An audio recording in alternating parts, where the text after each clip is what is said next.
Hello friends, सभी का स्वागत है एसपी टीचर्स अकेडमी पर। मित्रों, जैसे कि आप जानते हैं कि संस्कृत में 14 माहेश्वर सूत्र होते हैं, लेकिन उन 14 माहेश्वर सूत्रों से हमारे 42 प्रत्याहार बनाए गए हैं। यानी कि संस्कृत व्याकरण के अंदर 42 प्रत्याहार होते हैं। ठीक है, तो यहाँ से क्वेश्चन बनता है कि कौन से प्रत्याहार के अंतर्गत कौन से वर्ण आते हैं, कितने वर्ण आते हैं, ये कौन सा वर्ण आता है। ठीक है, यहाँ पे पूछ लेता है कि ये वाला वर्ण कौन से प्रत्याहार के अंतर्गत आता है। ठीक, तो देखिए, मैंने इसमें सारे 42 प्रत्याहारों को रखा टेबल के अनुसार, लेकिन यहाँ पे हम सारों को नहीं पढ़ेंगे, केवल मुख्य मुख्य पढ़ेंगे जो एग्जाम में पूछे जाते हैं। ठीक है, तो चलिए, जैसे कि यहाँ हम देखते हैं, लेकिन यहाँ पे थोड़ी सी दिक्कत ये है कि कहीं पर तो 42 प्रत्याहारों को बताया गया है, कहीं पर 43 प्रत्याहार बताए गए हैं और कहीं पर 44 प्रत्याहार बताए गए हैं। ठीक है, तो दिक्कत ये आ जाती है कि हम 42 लगाएं, 43 लगाएं या 44 लगाएं। ठीक है, अगर ये तीनों ऑप्शन दे रखे हैं, ठीक, तो हमें जो आंसर लगाना है वो कौन सा लगाना है, 42 लगाना है। ठीक, अगर ये 42 ना हो तब हमें 43 लगाना होगा। ठीक है, और 43 भी नहीं हो तब हम 44 लगा सकते हैं। ठीक, क्योंकि अगर 42 और 43 में ऑप्शन नहीं होगा तो कौन सा लगाएंगे हम, 44 लगाएंगे। लेकिन 100% जो होगा वो हमारा 42 ही आंसर राइट होगा। अगर 42 नहीं है ऑप्शन में तब हम 43 लगाएंगे। ठीक है, वो हमारी कंडीशन के ऊपर निर्भर करेगा। ठीक है, लेकिन संस्कृत व्याकरण शास्त्र के अंदर जो प्रत्याहारों की संख्या है वो केवल 42 है। ठीक, चलिए, सबसे पहले क्या आएगा इसमें, पहला जो प्रत्याहार होता है, इंपोर्टेंट पे बात करेंगे केवल, तो ये अण प्रत्याहार होता है। ठीक है, अण प्रत्याहार के अंतर्गत 3 वर्ण आते हैं, एक ए, ई, उ। ठीक है, कितने वर्ण आते हैं, 3 वर्ण आते हैं। ठीक, दूसरा क्या होता है प्रत्याहार, अक प्रत्याहार होता है। इसके अंदर ए, ई, उ, री, ली, यानी कि कितने वर्ण आते हैं इसके अंतर्गत, 5 वर्ण आते हैं। ठीक है, उसके बाद अच पूछा जाता है तीसरा, कि अच के अंतर्गत कितने वर्ण आते हैं। तो वर्ण का मतलब यहाँ पे पता है क्या है, यहाँ पर संपूर्ण स्वर वर्ण आते हैं, यानी कि 9 संस्कृत के स्वर इसी के अंतर्गत आते हैं, जिसको हम अच बोलते हैं। ठीक है, 9 वर्ण इसके अंतर्गत आते हैं। तो यहाँ पर इंपॉर्टेंट है सारे, ये पहला वाला, दूसरा वाला, लेकिन तीसरा वाला सबसे ज़्यादा इंपॉर्टेंट है, क्योंकि अच प्रत्याहार के अंतर्गत संपूर्ण स्वर्ग आते हैं। तो इसको हम नोट कर लेंगे तीनों को। लेकिन इसमें यह भी पूछा गया है, कौन सा वाला, चौथा वाला, अट प्रत्याहार। ठीक है, कौन कौन से वर्ण आते हैं, तो इसके अंतर्गत हमारे 13 वर्ण आते हैं। ठीक है, कौन से वाले, ये। ठीक, उसके बाद हम चलते हैं आगे।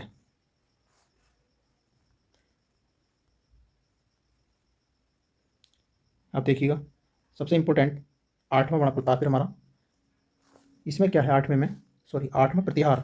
ठीक है, जो कि अल प्रत्याहार है। अल प्रत्याहार के अंतर्गत अगर हम बात करते हैं तो इसके अंदर जो वर्ण आते हैं वो 42 वर्ण आते हैं। कितने वर्ण आते हैं, 42 वर्ण आते हैं कुल। ठीक है, क्योंकि संपूर्ण वर्णमाला इसी के अंतर्गत आती है, तो इसीलिए अल प्रत्याहार इंपॉर्टेंट हो जाता है। ठीक, उसके बाद हम बात करते हैं इक प्रत्याहार। इक प्रत्याहार पूछा गया है कि इक प्रत्याहार के अंतर्गत कौन कौन से वर्ण आते हैं और क्या वर्ण आते हैं। तो यहाँ देख रहे हैं हम, क्या है, ई, उ, री, ली। तो कितने वर्ण आ रहे हैं, 4 वर्ण आ रहे हैं। ठीक, उसके बाद आगे चलते हैं, इसमें क्या है, 13वां देखते हैं, एण प्रत्याहार के अंतर्गत ए और औ, यानी कि गुण संयोजक संयोजक वर्ण आते हैं इसके अंतर्गत। गुण संयोजक वर्ण आते हैं, यानी कि ए और औ, यानी कि 2 वर्ण इसके अंतर्गत आते हैं। 15 में देखेंगे एच प्रत्याहार। एच प्रत्याहार में यहाँ पे वृद्धि आती है। ठीक है, वृद्धि मतलब बड़ा, दीर्घ, है ना। तो यहाँ पे क्या है, ए और औ, यहाँ पे भी 2 वर्ण आते हैं। ठीक, जो जो मैं निशान लगाता जा रहा हूँ उनको नोट कर लेंगे, है ना। उसके बाद हमारा आता है कौन सा, 17, हल प्रत्याहार। हल प्रत्याहार के अंतर्गत 33 वर्ण आते हैं, अर्थात हम कह सकते हैं कि इसके अंतर्गत वर्णमाला की जो व्यंजन होते हैं, संपूर्ण व्यंजन, सब इसी के अंतर्गत आते हैं। ठीक है, तो ये हल प्रत्याहार हमारा 17 जो है इंपॉर्टेंट है, यानी कि हल प्रत्याहार के अंतर्गत संपूर्ण व्यंजन आते हैं। टोटल जो व्यंजन होते हैं इसके अंतर्गत 33 व्यंजन होते हैं। ठीक है, आगे चलते हैं। अब इसमें 18वां देखेंगे यण प्रत्याहार। यण प्रत्याहार के अंतर्गत जो होता है, हमारे अंतस्थ व्यंजन आते हैं, और अंतस्थ व्यंजन हम जानते हैं कितने होते हैं, 4, य, व, र, ल। ठीक है, लेकिन यहाँ पर य और व जो होते हैं वो अर्ध स्वर भी गिने जाते हैं। ठीक है ना, आगे चलते हैं। आगे है हमारा 28वां, ये पूछा गया है झष प्रत्याहार, यानी वर्ग के चतुर्थ वर्ण, यानी कि जो हमने कैचा टैत पे ये वर्ग लिखवाए थे, स्पर्श व्यंजन जो लिखवाए थे। ठीक है, उसका जो चौथे वर्ण होते हैं हमारे, झ, व, घ, ढ और ध, ये 5 वर्ण होते हैं। तो ये किसके अंतर्गत आते हैं, झष प्रत्याहार के अंतर्गत आते हैं। ठीक, उसके बाद आगे चलते हैं, 34 देखेंगे। 34 में क्या है, झष प्रत्याहार।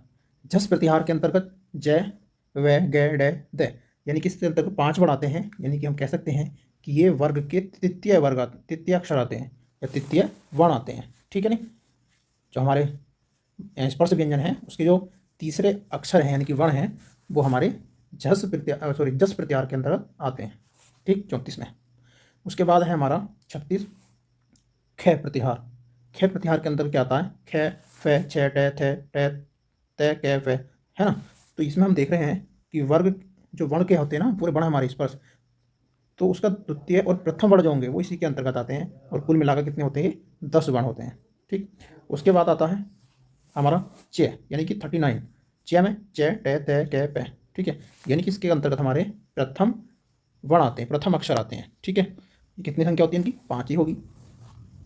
उसके बाद हम बात करेंगे कितने की? 40 की।